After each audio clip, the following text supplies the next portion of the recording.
So ఇటు కాంగ్రెస్ వాళ్ళు ఏమంటున్నారంటే బీజేపీ, బీఆర్ఎస్ 2 ఒకటే.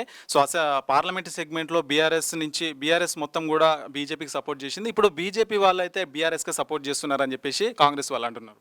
ఇవన్నీ పిచ్చి మాటలండి కాంగ్రెస్ వాళ్ళవి. నేను ఒకటే అడగాలనుకుంటున్నాను. బీఆర్ఎస్ పార్టీ భూస్థాపితం అయిపోయింది. తండ్రి ఏమో ఫామ్ హౌస్‌లో ఉన్నాడు. చెల్లెనేమో ఎప్పుడు ఏమి బాంబు పేలుస్తదో ఆమెకే తెలవదు. నా దగ్గర ఆ సాక్ష్యాలున్నాయి, ఈ సాక్ష్యాలున్నాయి, నేను ఆళ్ళని జైలుకి పంపిస్తా, ఈళ్ళని జైలుకి పంపిస్తా అని ఆమంటది. అన్నకేమో ఏం అర్థమైతలేదు. చెల్లేమన్నా అబద్ధాలు చెప్పి చెల్లేమన్నా చెప్తే ఎప్పుడు జైలుకి పోవాల్సి వస్తుందో ఆయనకే అర్థమైతలే. ఆళ్ళంతలాలే గొడవ పడుతున్నారు.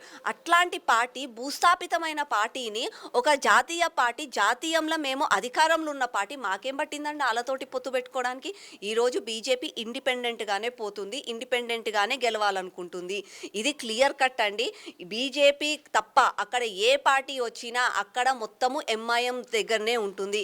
అప్పట్లో చెప్పిండ్రు కారు వాళ్ళ దగ్గర ఉంది, స్టీరింగ్ నా చేతిలో ఉంది అని చెప్పి. ఇప్పుడు కూడా స్టీరింగ్ వాళ్ళ చేతిలోనే ఉంది, చెయ్యి ఏ పని చేయాలన్నా కూడా ఎంఐఎం చేతిలోనే ఉంది.